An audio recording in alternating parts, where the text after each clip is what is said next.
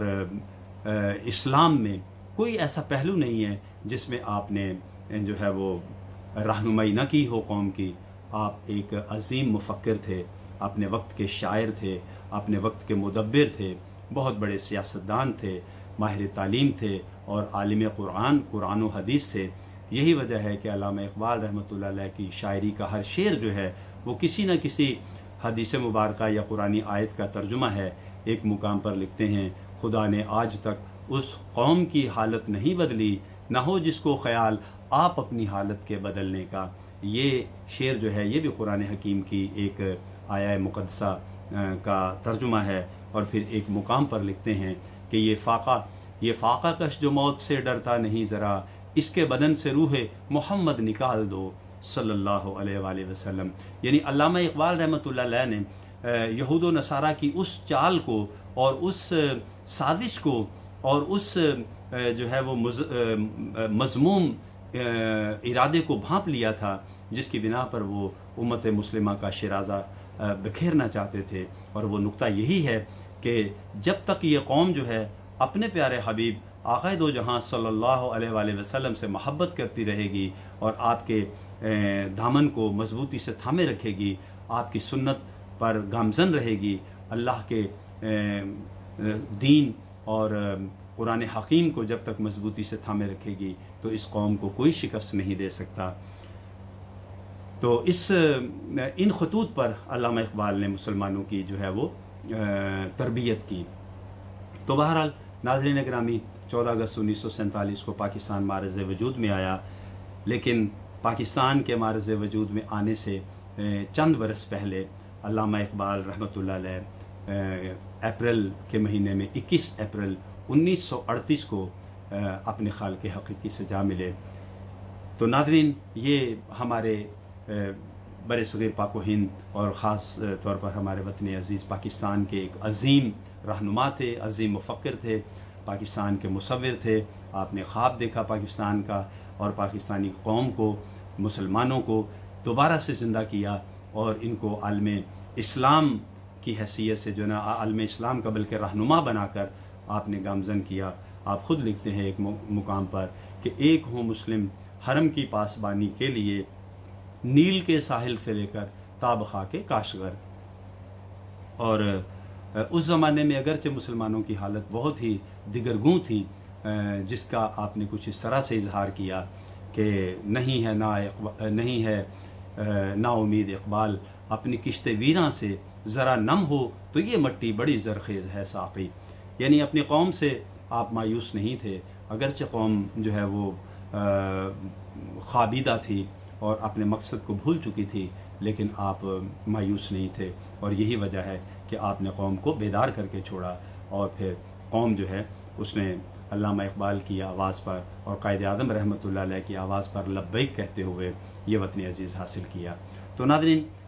باتیں تو بہت بے شمار ہیں۔ علامہ اقبال رحمۃ اللہ علیہ کی شخصیت اور ہستی ایک ایسی ہستی ہے کہ جس پر اگر بندہ بات کرتا رہے تو شاید گھنٹوں درکار ہوں گے، لیکن میں اپنی اس مختصر سی گفتگو پر علامہ اقبال رحمۃ اللہ علیہ کو خراج عقیدت پیش کرتے ہوئے اپنی اس مختصر سی بات کا اختتام کرتا ہوں اور دعا کرتا ہوں کہ اللہ جل شانہ